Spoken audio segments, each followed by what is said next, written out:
vakaras taip gausiai susirinkusiai auditorijai. Taigi, kaip ir žinot, tikriausiai prisimenat, kad kiekvienais metais biblioteka turi tokią tradiciją, kad besibaigiant metams pakviesti savo lankytojus, bibliotekos skaitytojus ir visus, kurie nebejingi knygai, į kokį nors jūsų ir mūsų pageidaujamą susitikimą su rašytoju. Taigi, šiemet nusprendėme, kad Druskininkuose dar nei karto nesilankė nuostabus rašytojas, kurio knygų taip pat šiandien nėra bibliotekoje, jos visos skaitomos, tai Juozas Gaižauskas.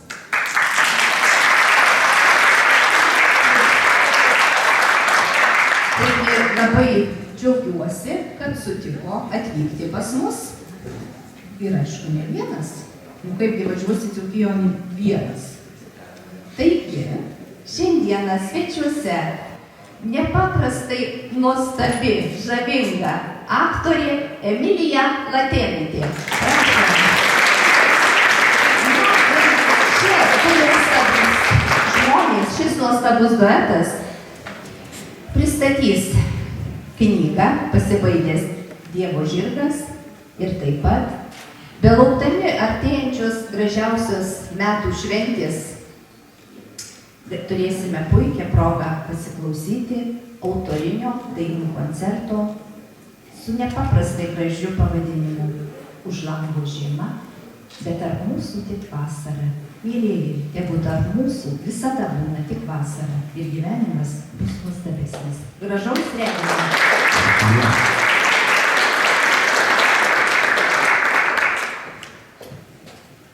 Mano kolegė šiek tiek vėliau prisijungs, pradžia bus kiek kitokia ir papasakosiu jums, kaip šis vakaras vyks. Kitaip tariant, skelbiu šitą vakarą turinį.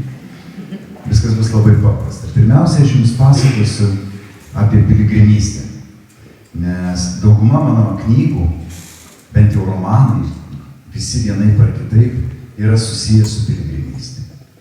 Papasakosiu jums Santiago de Compostelos kelio istoriją. Papasakosiu, kokie stebuklai ten vyksta. Šiek tiek papasakosiu iš savo kelio. Jeigu aš pradėčiau pasakoti viską, mes neturim tiek laiko, Kalėdos ateis. Tiesiog, bus per ilgai. Tai tuomet papasakosiu apie naujausią savo kūrinį, apie knygą Pasibaigęs Dievo žirgas, kurią pristačiau Šventos Kotrynos bažnyčioje Vilniuje ir kuri jau bijau suskaičiuoti 8-9 savaitę karaliauja skaitomiausių grožinės literatūros topuose. Bet tos pagaros, tai jos tegul būna savo. Čia galėčiau irgi ilgai pasakoti, kuri knyga kinematografiškiausia, kiek tiražų išėjo, kiek ten nupirkta, kiek parduota kino teisių ir panašių dalykų. Bet šiandien ne apie tai. Taip aš esu aktorius, taip aš esu rašytojas, taip aš esu dainininkas. Bet šiandien atvykau čia labiausiai kaip piligrimas. Ir kadangi visos knygos man apie tai, tai aš nuo to ir pradėsiu. Šventas Jokūbas ir jo vardu pavadinti keliai pasaulyje turi labai aiškiai ir paprastą istoriją. Iš tiesų, Lietuvoje žmonės žino apie Santiago de Compostelos kelius, žino, kad tokie keliai egzistuoja, žino, kad Lietuvoje yra Camino Lituano, kuris irgi tarsi pretenduoja būti kryptimi į Santiago. Tai negali ir nėra Santiago de Compostelos kelias, jis veda tik į Seinų, į Santiago de Compostelos katedrą, kurioje palaidotas Šventas Jokūbas. Visi žino, kad ten eina piligrimai, kad geltonos rodyklės rodo kelią, daug kas žino, kad kriauklė yra to kelio simbolis, bet aš šiandien norėčiau papasakoti daugiau, koncentruočiau ir aiškiau. Kas buvo pirmas piligrimas Švento Jokūbo kelyje? Žinot? Istorija labai paprasta. Pirmame amžiuje, kada vienas iš 12 Kristaus apaštalų, Šventas Jokūbas, buvo nukirsdintas Jeruzalėje, Izraelyje. Buvo nuspręsta jo palaikus nuplukdyti į dabartinę Ispanijos teritoriją, kuris manomai apaštalavo. Jie buvo nuplukdyti, palaidoti ir 100 kokį tenai gražiai ilsėjosi. Tuo metu vyko nuožmūs karai, maurai. Per Gibraltaro sąsiaurį iš dabartinio Maroko teritorijos plūdo didžiulėmis kariuomenėmis bandydami užgrobti žemės. Degino miestus, žudė žmonės. Tada krikščionių riteriai atsiimdavo tos miestus, jos iš naujo pastatydavo, vėl užeidavo, tie vieni užeina, kiti užeina, žinote. Jau kas lietuviai puikiai žino, kas tai yra, kai vieni užeina, kiti užeina. Mums vieno užėjimo užteko keliasdešimčiai metų ir maždaug, o kur tie dalykai, kur buvo Lietuvoje, dingo, gal į Maskvą išvedė, gal sudegė karo metu, nieks nebežino, kur ir kaip rasti. Ispanijoje tie Jokūbo palaikai buvo šimtmečius saugant antpolių, vis traukiantis perkeliami į kitas vietas, kad maurai nesunaikintų juos radę.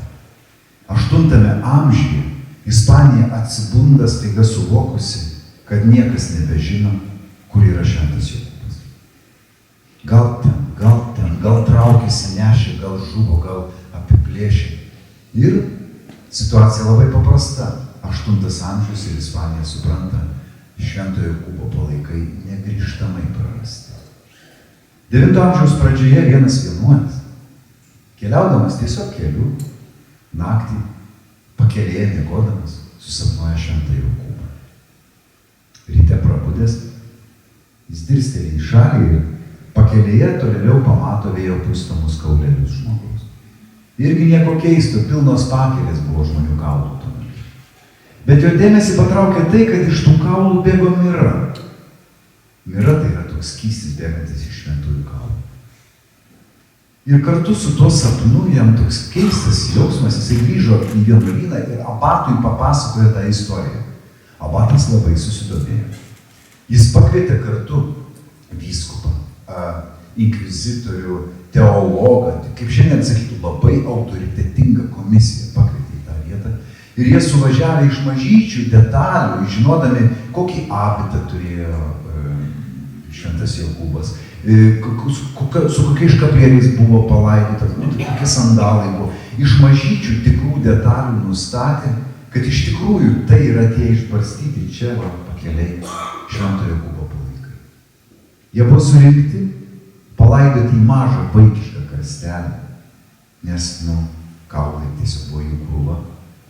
Tuo metu nebuvo Santiago de Compostelos miestas. Jie buvo tiesiog palaidoti. Ir po Ispaniją pasklido žinia, kad šventas Jokūbas grįžo į Ispaniją. Asturijos karalius Alfonsas II. Asturija tai kaip būtų Dzūkija, ne regionas Ispanijos. Sostinė Oviedo. Asturijos karalius Alfonsas II, išgirdęs, kad atrasti tie švento Jokūbo palaikai, pareiškė, aš keliauju pėsčiom nusilenkti šventam Jokūbui. Jo pavaldiniai sakė, karaliau, jūs išsikrausite iš proto. Taigi čia yra siaubingai pavojinga, maurų kariuomenės, karai, deginami miestai, plėšikai, plėšų žvėris, gyvatės. Keliaukim su kariuomenė, su žirgais, mes jūs palydėsim.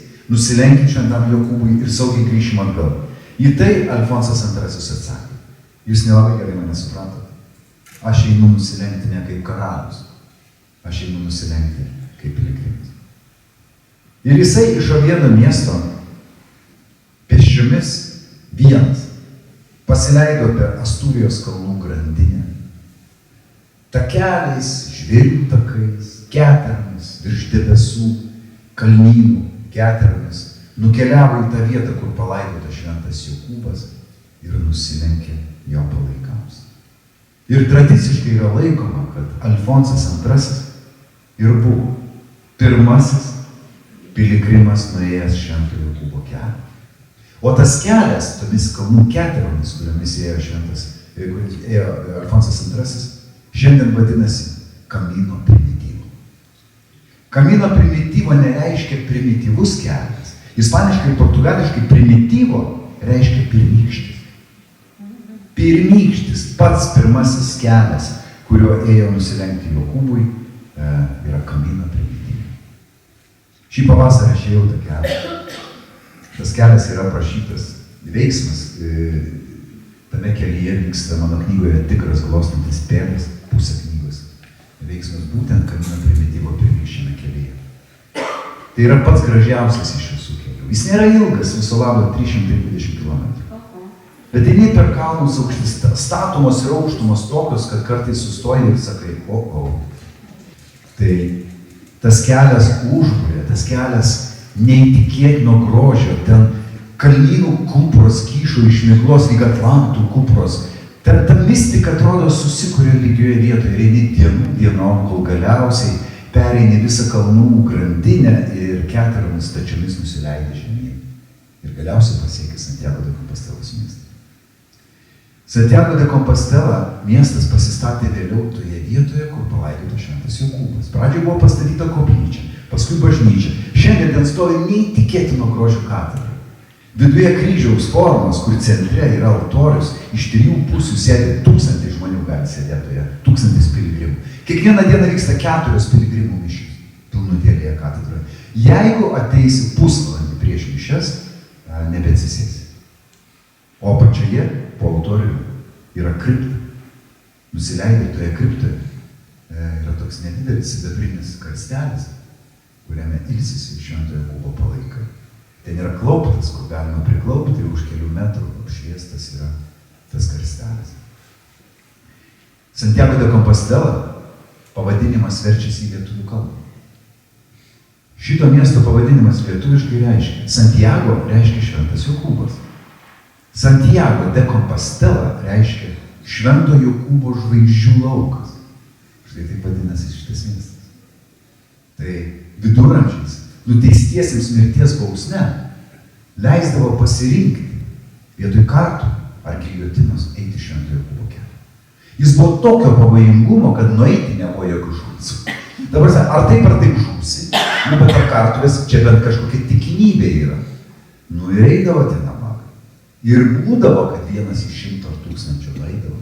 Jie ateidavo į Santiago de Compostela, tada keliaudavo prie vandenyno, dar 120 km. Šiandien tas kamino vadinasi Camino Fistera į Mūšį, aš jau irgi to keliu. Ir atėję prie vandenyno nuo pakrantės paimdavo kriauklę, grįždavo į savo į teismą ir kaip įrodymą atnešdavo kriauklę, kad jis nuėjo Švento Jokūbo kelią. Šiandien kriauklė yra Švento Jokūbo kelio simbolis, kaip indulgencija, kaip nuodėmė atleidimas. Ne veltui pagal popiežiaus bulę kiekvienam piligrimui, nuėjusiam Švento Jokūbo kelią ir gavusiam tai patvirtinantį sertifikatą, yra atleidžiama pusė gyvenimo nuodėmė oficialiai. Jeigu tai pavyksta padaryti piligrimui per Švento Jokūbo metus, kurie būna labai retai ir taip įvairių periodiškumų, piligrimui atleidžiamas visos gyvenimo nuodėmės. Ir koks buvo mano apmaudas? Pernai buvo Švento Jokūbo metai. Pernai buvo pandemija. Aš turėjau bilietus ir man jie tiesiog sudegė. Ir kokia buvo mano nuostaba šį pavasarį, kai aš parsisinčiau piligrimo pasą iš Santiago de Compostelos katedros ir ant viršelio pamačiau užrašą Holy Year, šventieji metai, 2021-2022. Popiežius dėl pandemijos pratęsė tos šventosius metus. Tai jeigu ką, aš šiemet nuėjau 2 kartus. Žodžiu, jeigu kas jaučiate šiek tiek prisidirbę, dar yra turbūt laiko. Dar galite. Visos nuodėmės šiemet yra atleidžiamas. Žodžiu, ir tos plačiosios katedros durys yra atidarytos tik tais šventaisiais metais. Ir Santiago de Compostelos katedra turi didžiausią pasaulyje smilkytuvą. Buto Fameiro. Jisai sklando virš katedros galvų, kad net neįčia susigūžį sėdėdamas. 6 vienuoliai išsiuvuoja tą kaip tokį didžiulį smilkytuvą, kuris skraido į aukštybės visoje katedroje. Aš atsimenu, kai pirmą kartą jį žiūrėjau, galvojau, pala. Dabar tai, kai aš einu, aš būnu, sakykime, 2 kartus šią per dieną, ar ne? Dezodorantai, kvepalai, muilas, ta prasme, tu skalbiesi. O kai tie nabagai prieš 700 metų basi, su kažkokiais drobiniais, be jokių priemonių. Jūs įsivaizduojate 1000 piligrimų, 4 kart po 1000 piligrimų tokių katedrai. Įsivaizduojate, kaip ten svirdėjo. Tas Buto Fameiro tarnavo kaip tam tikras dezodorantas, kad nors kiek tą kvapą ten išnaikintų. Bet šiandien tai yra tradicija, šiandien tai yra grožis neįtikėtas. Ašaros nejučia susikaupia akise, matant, kaip tas smilkytuvas skrieja padangėsi tenai katedroje. Yra tokia legenda, kai Maurų didžiulė kariuomenė persikėlė per Gibraltaro sąsiaurį, krikščionių riteriai pasitiko juos krante, išsirikiavę ir laukdami mūšio. Mauro kariuomenė buvo 3 kart didesnė. Riteriai sutrikę dairėsi vienas į kitą, kol Maurai su savo pranašo vardu lūpose metėsi į kovą.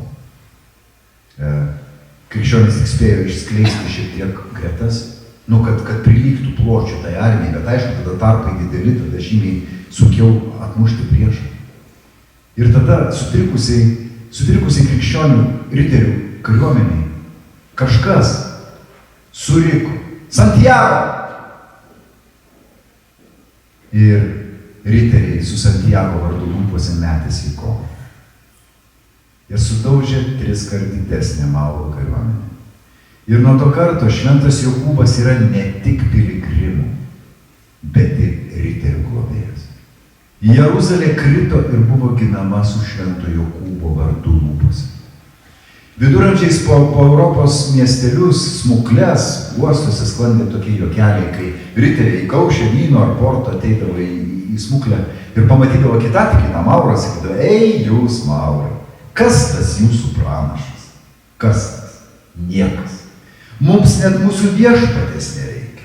Mūsų vieno iš 12 jo paštalų vardas sudaužo 3 kart didesnį jūsų kariuomenę.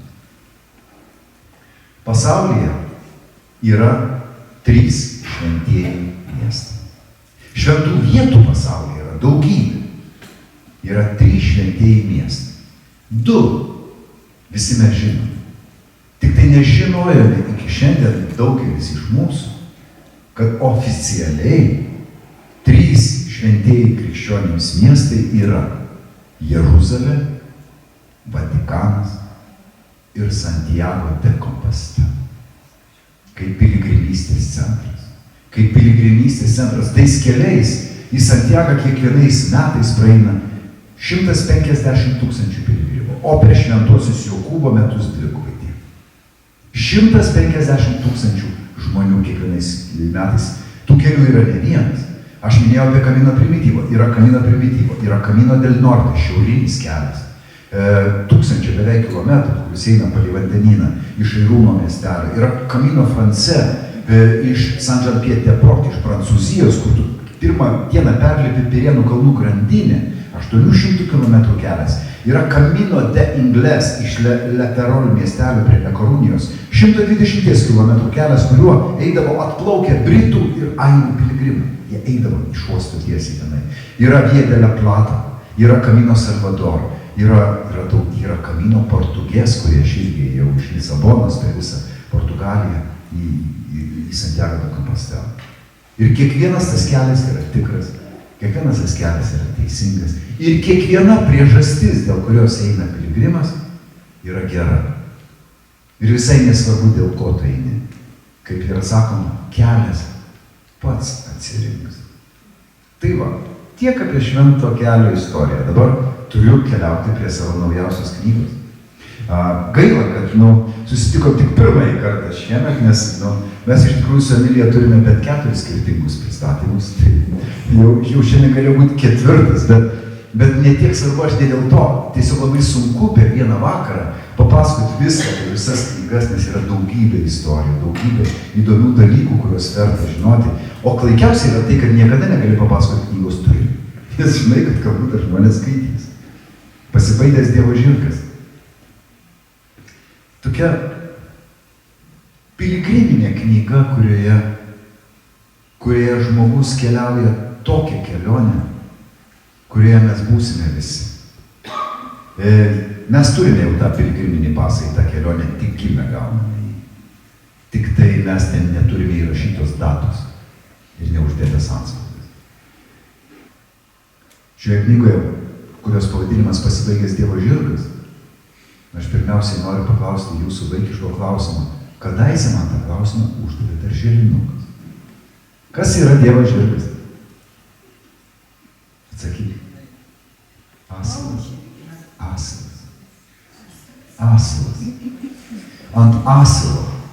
Jėzus įžengė į Jeruzalę, tai ir buvo Dievo žirgas. Kai aš rašiau tą knygą, prasidėjo karas. Ir atsimena tą jausmą, kai viskas krito iš rankų, atrodė nieko negali daryti, tik tai puolė visi prie internetų žiūrėti ir stebėti, kas ten vyksta pasaulyje. Ir man taip pat buvo. Man buvo gal kokias 2-3 valandas. Aš tada sustojau, eidamas gatve, ir pagalvojau, nėra tinkamesnio laiko. Nesvarbu, kad karas aplinkui. Rašyti apie viltį yra pats tinkamiausias laikas dabar. Aš tik tada, kai karas prasidėjo, sugalvojau tos knygos pavadinimą. Pasibaigęs Dievo žirgas. Taip, šioje knygoje yra asiliukas sūris, ant kurio Jėzus jos į Jeruzalę. Ir jo šeimininkas, Joatamas. Šioje knygoje daugybė dalykų. Bet iš tikrųjų ir bendraja prasme, tarsi kita prasme, man atrodo, kad šiandien mūsų pasaulis yra kaip pasibaigęs Dievo žirgas. Ir tą pavadinimą galima perskaityti dvejopai, nes kablelių nėra knygoje. Galima skaityti pasibaigęs Dievo žirgas. O galima perskaityti pasibaigęs Dievo žirgas. Ko tas žirgas pasibaigė šioje knygoje, reikėtų spręsti jums. Aš paimsiu į rankas gitarą.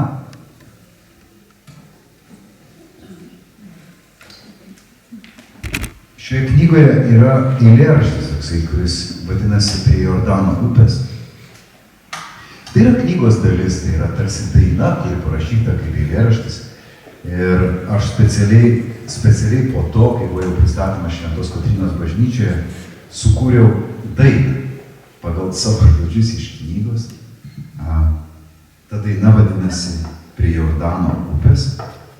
Tai padainuosiu jums kol kas vienas, tam, kad kai jau skaitysite knygą, kad galėtumėte pakaušiu prisiminti, kaip iš tikrųjų ta daina turėtų skambėti kaip. Aš atsiprašau jums truputėlį to vadinamo aido, reverberio, dainuojantis reikalingas.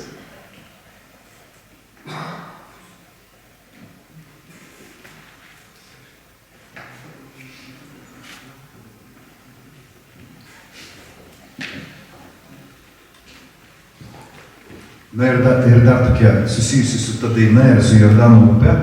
Tai maždaug 16 metais vyko Kaziuko mugė ir aš jau per Vilniaus miestą ir mes jam su žmona ir kalbėjome. Sakau, važiuojam kur nors atostogauti. Jo, važiuojam, kur skrendam? Gal ten, gal ten, gal ten, gal ten. Nu taip neapsisprendžiam, nežinau, ten neįdomu, ten buvom, ten kažką. Ir mes einam per tą mugę ir staiga mano ausį patraukė daina. Aš atsisukau išgirdęs vienas toksai, kaip, mes tu žmonės vadiname bomžais. Bomžos gatvėje visas linksmas tolučio, toksai puikiausias nuotaikos, rėkia visą gerklę. Prie Jordano upės. Aš žiūrėjau į jį ir atsisukau į Agnę, mano žmoną sakau, skrendam į Jeruzalę. Ir mes išklausėm tą dainą, aš neatsimenu, kokia ten buvo melodija. Mes išskridom į Jeruzalę. Nežinau, sutapimas, nesutapimas, bet po Jeruzalės aš pradėjau mąstyti apie Camino Santiago de Compostela, po to pradėjau galvoti apie kelią, po to išėjau. Ir kai rašiau knygą Pasibaigęs Dievo žirgas, ten yra tas personažas, aprašytas romane, tas, kuris dainavo. Tik aš tos dainos neprisiminiau ir žodžių, ir muzikos, tai aš sukūriau naujus žodžius, sukūriau naują muziką, dabar ją jums padainuosiu. Ir keisčiausia ir įdomiausia tai, kad, kaip sakau, vėl prisidainavęs būsiu, nes iškart po Kalėdų skrendu į Jeruzalę.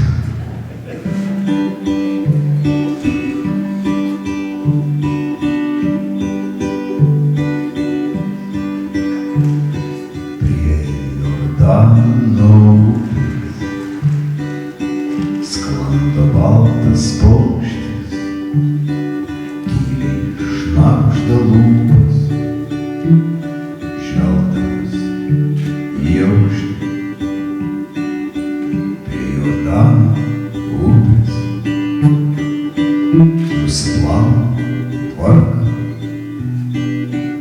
ir kažkas įrašo knygą mano vardą. Prie Jordano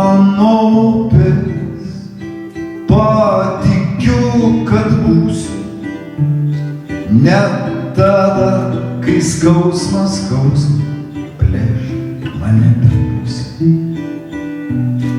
Prie Jordano upės atmintį užpūsiu ir kai baltas paukštis su giesme prabus.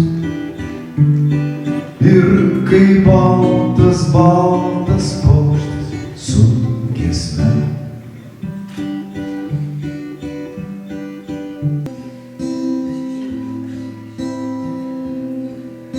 Tad džiaukitės mumis dorais, kada mes sekmą dieną į šventę traukiame būriais, sugrįžtame po vieną ir būgštauga visi pareis gražutį mėnesieną. Mes tik tai juokiamės būriais, gyverkiame po vieną.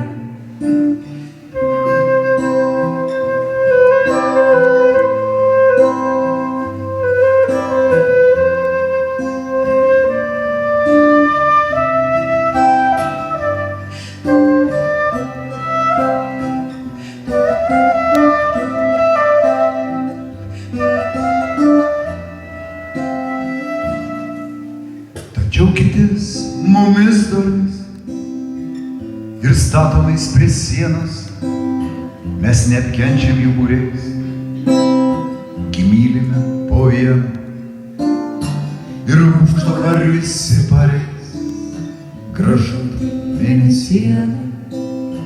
Mes tik tai juokiamės būriais, gyverkiame po vieną.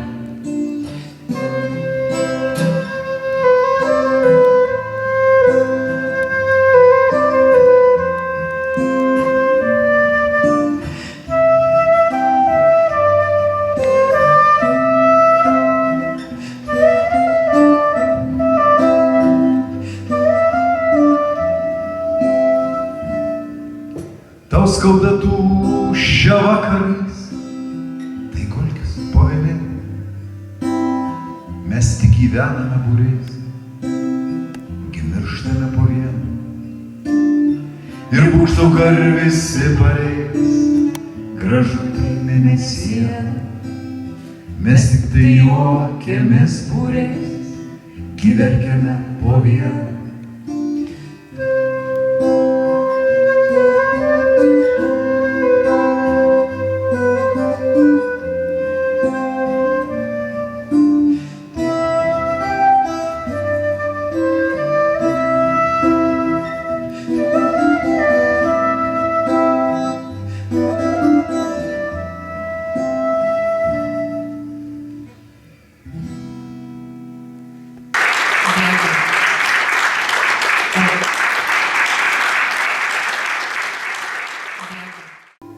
Vagis ateina su vakim ir skverbiasi į tave gilyn ir sako, viską atiduok. Vėjuotą rytą ir naktis sapnus ir net tavas mintis, atiduok ją ir dar paplok. O man vis tiek galiu pakilti aukštyn virš debesų ir iš tenai plačiai ranką pamoti. O man vis tiek galiu, nes ten toli virš debesų aš viską veltui atiduosiu. Aš viską veltui. Tave suras, tave nukels ir dangų vielomis aptvers ir ant sparnų užkels tau sunkią naštą. Ir nusispjaus tau į akis, nes jų gyvenimas tai jis. Ir viskas jo, tu tik taškas. O man vis tiek galiu pakilti aukštyn virš debesų ir iš tenai plačiai ranką pamoti. O man vis tiek galiu, nes ten toli virš debesų aš viską veltui atiduosiu. Aš viską veltui.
visai iš proto šiandien kraustos.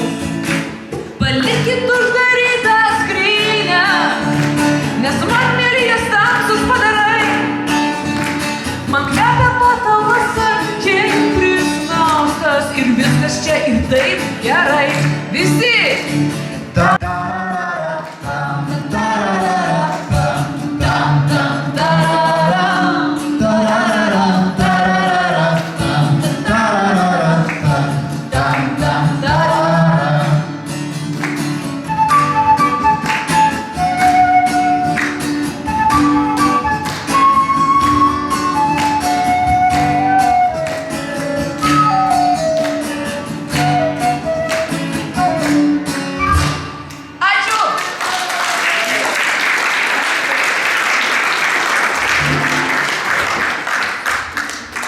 Aš esu netoli nuo Šilalės ir Šilutės, iš Tauragės. Ir mes ant Tauragiai turim tokią, tokią kalbą savo. Tokia, nei žemaičiai, nei šiauliečiai, tokia, bet man jinai būdavo gimta. Ir toks biški trumpinėms, biški kalbėjams, toks biški vietoj ie, toksai. Ir visi ten taip kalb normaliai, ten visi taip kalb. Bet pavyzdžiui, kai man būdavo kokie 12-13 metų, žinai, įsivaizduojat, ten pakvietė mergaitę į pasimatymą, pirmą. Ir Tauragėj teka vienintelė pasaulyje tekanti jūra. Upė jūra. Ir mes, ten yra pajūry, tokia estrada ir tokia krantinė. Ir aišku, gražiausia vieta ir tokia romantiškiausia. Ir aišku, kad tą mergaitę pakvietė į tą pasimatymą ten krantinį. Ir šito, kai taip eina taip už rankų dar nedrįsti, susikabinti, bet jeigu netyčia pečiai susiliečia, tai čia šiurpai, tai derina iki dangaus toksai. Ir būdavo tada kažkodėl, jeigu tą mergaitę pasikvietė, tai kažkodėl atrodė, kad reikia kalbėti labai taisyklingai lietuviškai. Ne ta tauragiškių kalba, bet tas pokalbis būdavo toks kvailas. Maždaug, eina čia taip ir šalia, taip, žinai, netyčia kaukšt krumpliukai Tai kaip tau einasi? Na, iš ties šauniai.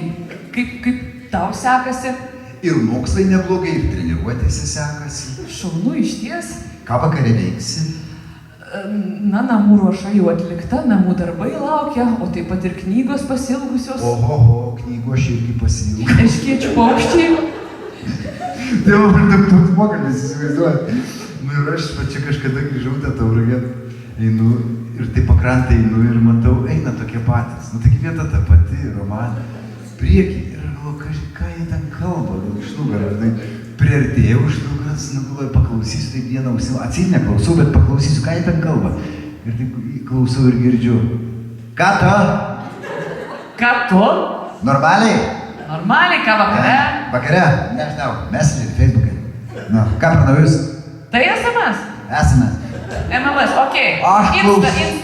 Insta. Aš klausiu, galvoju, ką jie čia varo? Ką čia kalba? O paskui kažkaip stabtelėjau, galvoju, koks skirtumas, kaip jie kalba? Juk akivaizdu, kad jie viens kitą jaučia, supranta. Gal net tą akimirką jau truputį ir myli, net, tai tada koks skirtumas, kaip jie kalba? Svarbiausia, jie supranta. O man tai kas? Aš pakalbėsiu gražiai literatūriškai su mergina.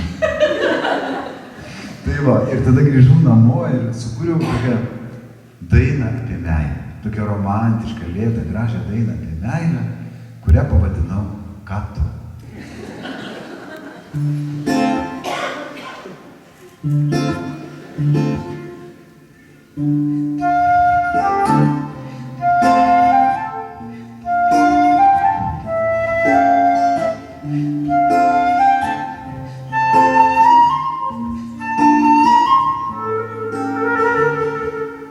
Ką tu? Aiši. O tu? Kaip ir tu, tai pasidėkime tyliai. Žvelgdami. Kaip plaukia debesys gilūs. Dangumi. Ir neša liūdesio lietų. Širdimi. Vis tiek kaip gera žiūrėti su tavimi.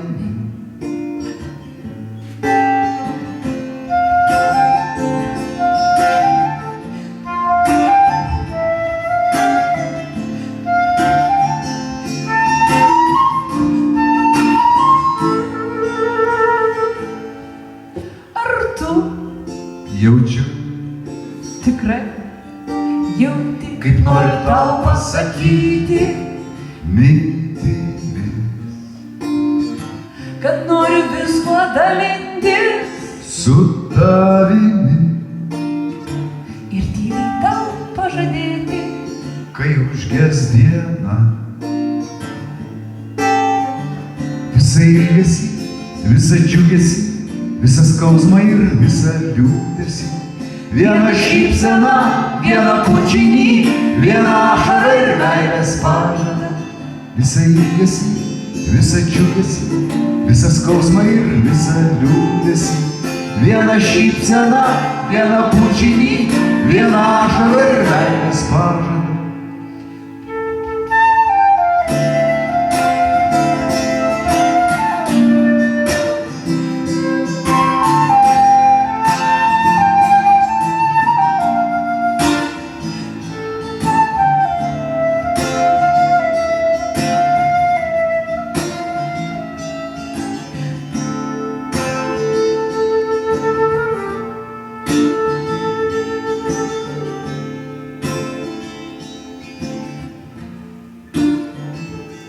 Ką tu, ai šiaip, o tu, kaip ir tu, tai pasitikime tyliai, žvelgdami, kaip plaukia debesys gilus dangumi ir neša liūdesio lietų širdimi.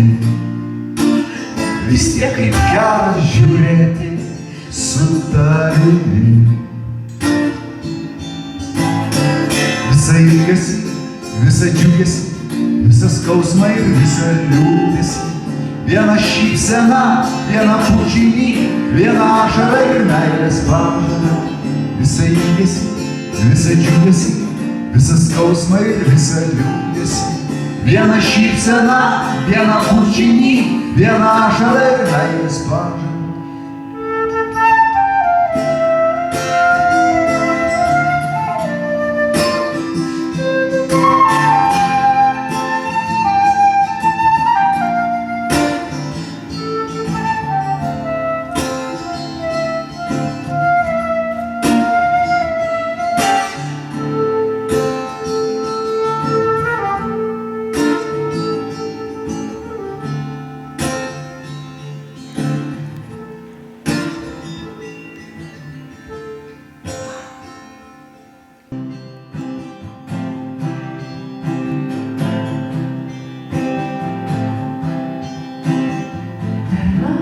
sapnamas baltas draugas, bet draugas aš toli nuleidžia, tik tai mane duoda draugas, ir paukščiai ir draugai nepaleidžia, išgeras kritika saulės spindulių, palieku susigrimtęs, kažką ten su Šopeno lydi, o lapai krinta, krinta, krinta, krinta.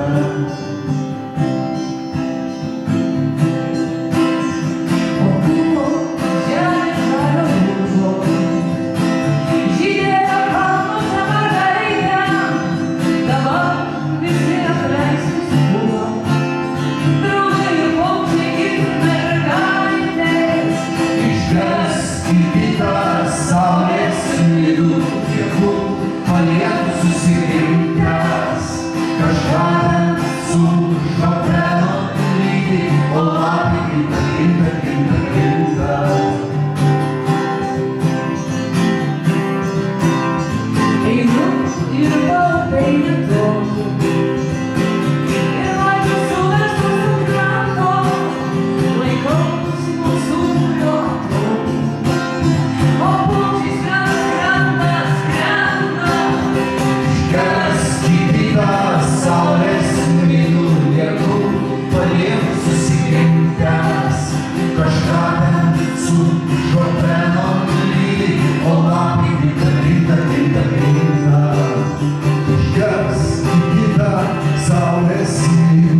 katinukai žaidė lapais parkų takuose.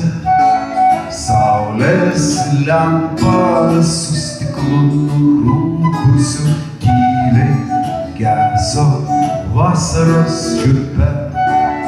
Tyliai geso vakaro šiurpe. Mudu ėjome greta tą pačią mintį, slėpdami širdį. Ir regėjome kaip skečias tamsumos ateinančios sparnai. Tamsumos ateinančios sparnai. Vėjo katinukai, vėjo katinukai, vėjo katinukai, vėjo katinukai. Sėdi sau namuos ir niekur nesijudini, sėdi ir ką nors mąstai. Sėdi ir ką nors.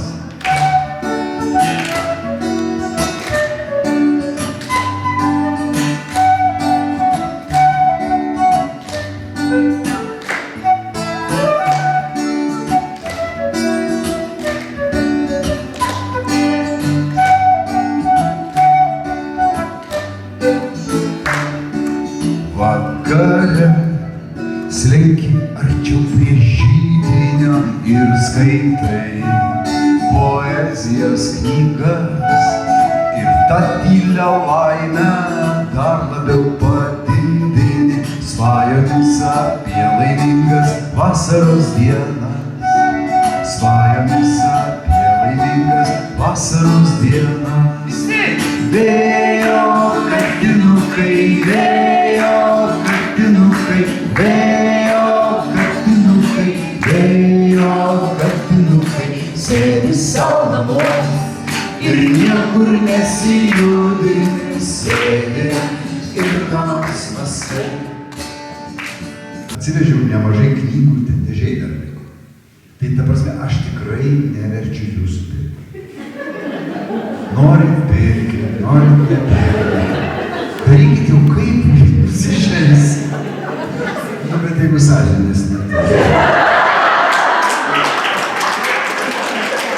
Jūs manęs matote, ne?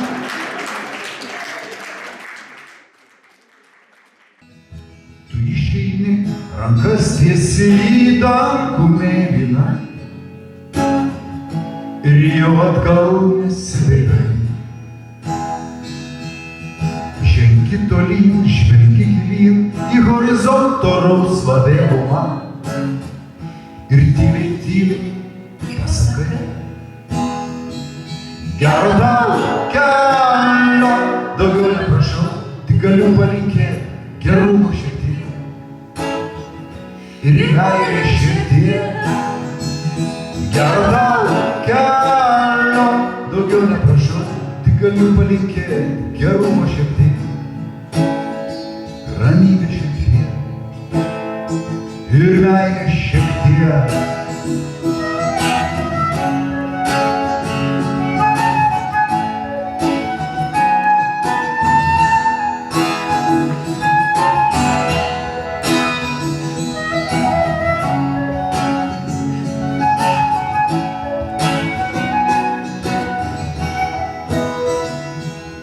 Prisimenu savas mintis apie pasaulį tobulą, kurio tu niekad nematai. Ką pametei tau atnešė, ką pamiršai tau priminė.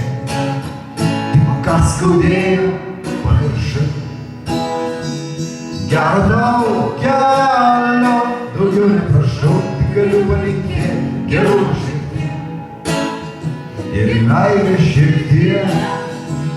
Gero tau kelio, daugiau neprašau, tik galiu palinkėti gerumo šiek tiek. Ramybė šiek tiek, sąžinė šiek tiek ir meilė šiek tiek.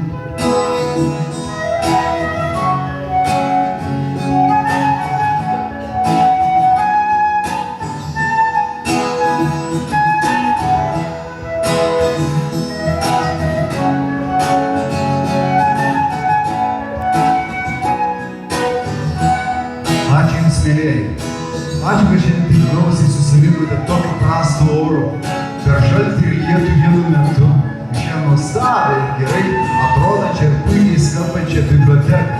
Ačiū Jums, linkiu Jums gerų šventų kalėdų, nuostabių naujų metų, linkiu vis dar skaityti knygas. O šiandien šį vakarą Jums grojo, koncertavo, kalbėjo, pasakojo ir puošė šį vakarą mano mieliausiai kolegė Emilija Latėnaitė. Ir aš, knygų autorius Piligrimas Juozas Giežauskas.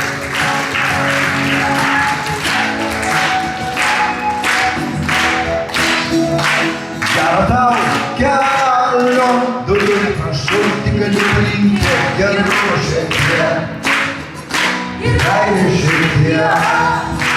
Gero tau kelio, daugiau neprašau, tik galiu palinkėti gerų širdyje, ramybė širdyje ir meilės kelyje.